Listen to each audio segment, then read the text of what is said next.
Hello, hello. Welcome to the channel. It's Dr. Kat here with Embrace Her and Thrive.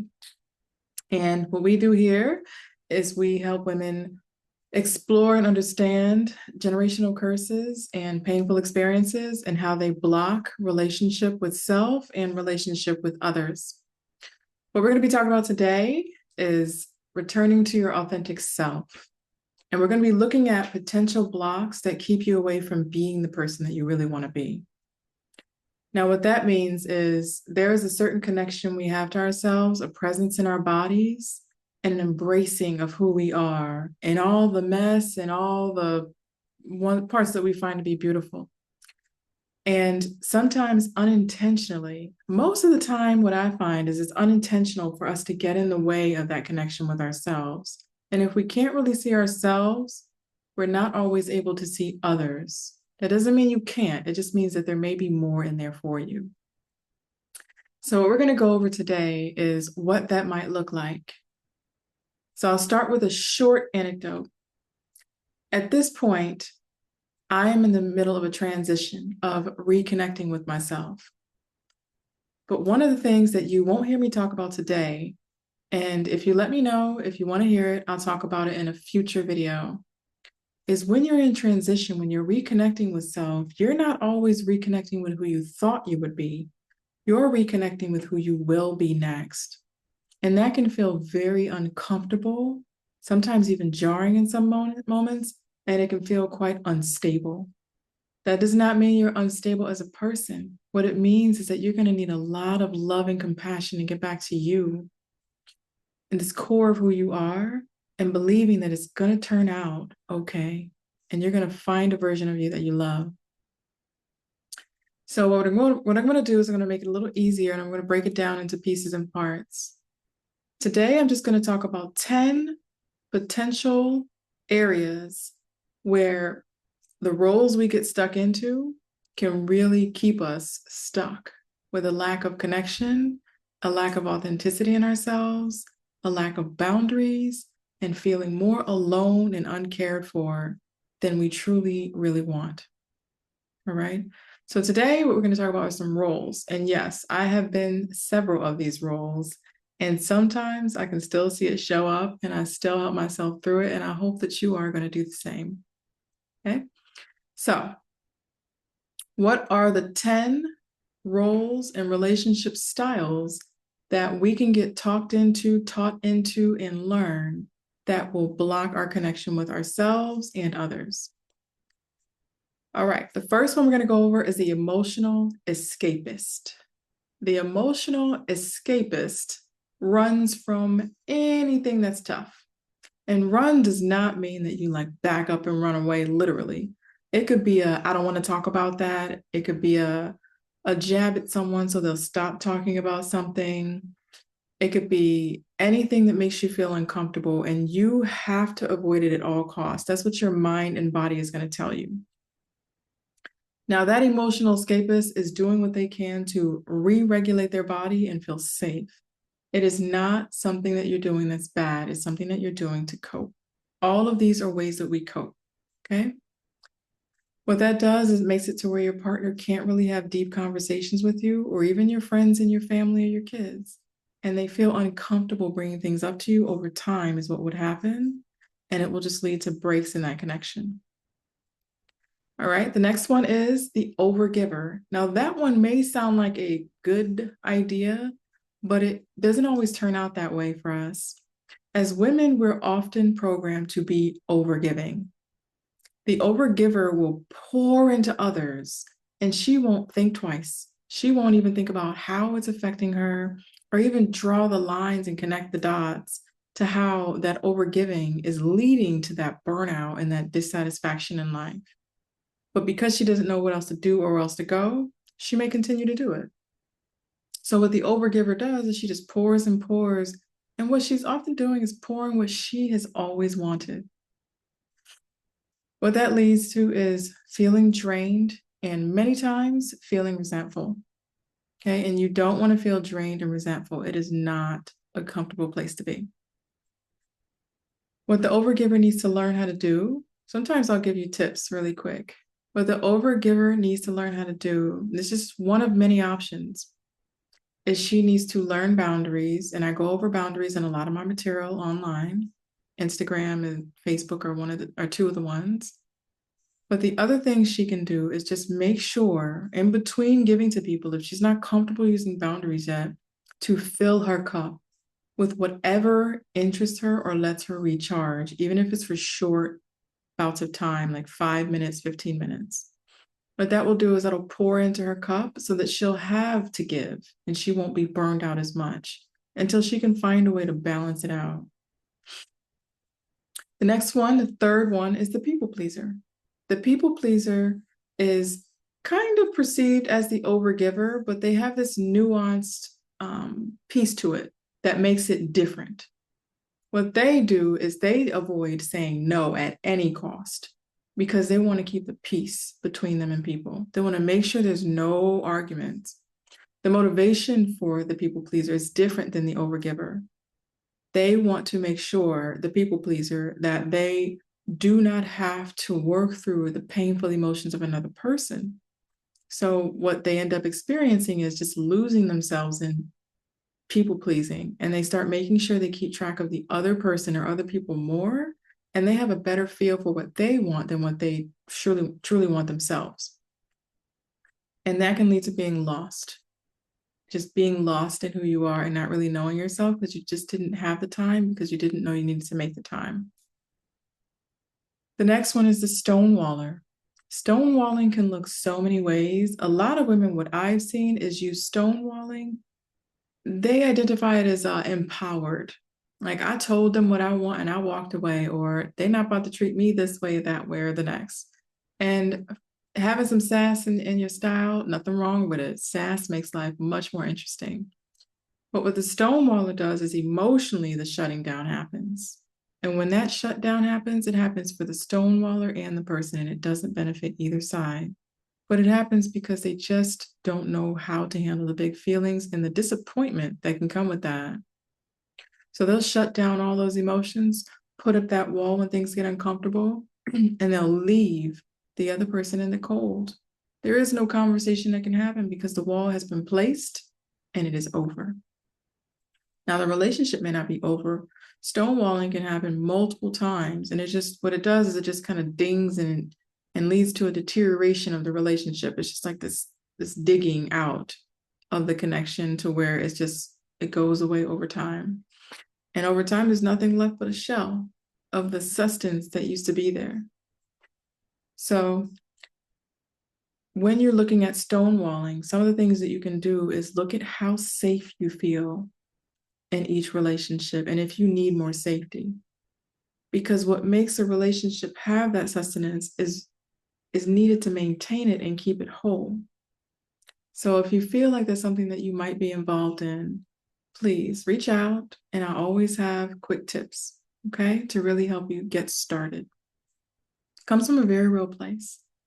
The fifth one is the perfectionistic partner. Now, perfectionism can have many roles, but perfectionistic partner is the way it's typically expressed when you're looking at relationship. The perfectionistic partner thinks everything has to be flawless before they can commit. And nowadays, with the options that women and men and them have, with a lot of options or specific ones you can get your hands on now, or the ease of access, many people are finding it hard to really invest in a person because they're curious on whether there's something else better out there. And what that leads to is people feeling like they have to keep auditioning to be in a relationship with you because they have to be perfect. So they got to keep trying. They got to keep on making sure that you want them. They got to make sure they're going to be able to stay. And it's this endless trying to make sure this person is going to stay invested in you. And being on either side of the perfectionistic partner, no one will ever feel good enough. The one who is the perfectionist is not going to think the other person is good enough, and they're never going to feel like the person who's auditioning is never going to feel good enough. So it just leads to this swapping out partners, or the person feeling really burned out and stressed with trying to meet the expectations. The next one is the quick to react. The quick to react is going to jump to conclusions and blow up over small things. It can lead to wreckage everywhere. And it can lead to really hurt feelings and large injuries emotionally, to where both sides may not know how to recover and how to get back to one another. And that can lead to a lot of loneliness, confusion, and disconnect, because it will lead to the person that the person is in a relationship with not wanting to bring up topics that are very important. So the topics can never be resolved. The next one is the silent sulker. The silent sulker is the one that it's one of my favorites. The silent sulker it looks like a peaceful person, and it looks like a very rational partner. But the silent sulker typically will not speak up about what bothers them, but they will hold it until it becomes a grudge. And once it becomes a grudge, it's hard to let go of. The silent sulker looks like a more peaceful person in a relationship, but they just sit with their needs unmet constantly. And it's another example of the more quiet version of someone who is not comfortable looking into what their boundaries may be and expressing their needs, and they may not know how. The eighth one is the fearful forecaster. I meet a lot of women of color who experience this one. And this comes from just seeing relationships not work out across their lives, or seeing relationships that stay together that just weren't healthy. And the fearful forecaster will always expect the worst in a relationship. So what they'll do is they'll constantly prepare to avoid the worst in a relationship. And if you avoid it, it's never got to come. Never got to come. But once it comes, you can be right. Now you're right. And I have a saying when I work with people, when I work with them in their relationship with themselves and when they're in their relationship with others. Sometimes you can be right or you can be happy, but you won't be able to have both. Because things will always turn out the way you want and the way you don't want in any relationship. It's just natural. Your partner and your friends and your family will disappoint you. They will not meet your needs and they will not meet your expectations. And other times they'll be spot on.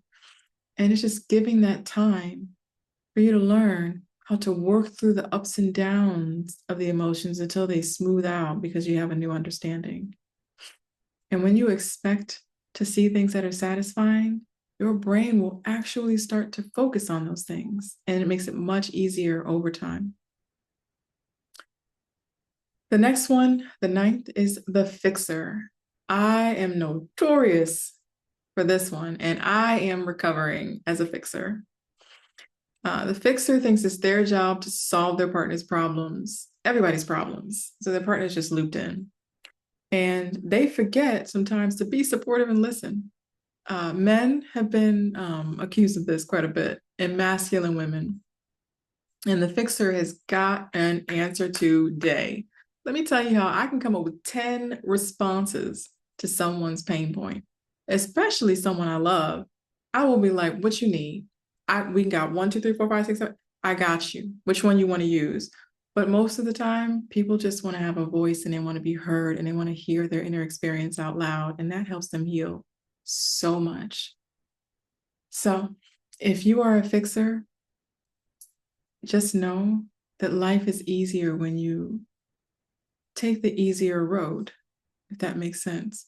If you sit back, relax, and realize you're walking side by side with the people that you love, and then you're just on a journey together, and everything is going to turn out okay. And if it's not okay, that you can get through it because you got through the last one, remember to listen. It's so much less effort and so much more rewarding. The 10th is the boundary bender. Okay. Oh, the fixer is parents too. I see you guys. I know it's all out of love, and I've been there and done that too. I still want to do it sometimes. The 10th one is the boundary bender. This person has trouble saying no or setting limits. It leads to them feeling overwhelmed and undervalued. what they'll do is they bend their own boundaries. And what that leads to is a lot of hurt feelings. It's funny, I just had this experience recently where I was like, I'm really hurt by what happened in this conversation, but it's not like the old hurt, but it's not like a hurt I know yet. And when I sat down, I realized, oh, you compromised your own boundaries. Have you ever done that? Oh, it feels so sucky inside. So what I did is I just let the person know, like, you know what? I totally forgot to install my boundaries in this relationship. I forgot to make sure I kept up on it. And I let them know, like, it's gonna go like this moving forward. And I'm gonna be keeping an eye on my own boundaries because they matter to me. Because when I didn't know that they did or I forgot, it popped back up that they did. The boundary bender does it usually out of love. All these are done in an attempt to feel more comfortable, more safe, or out of love for another.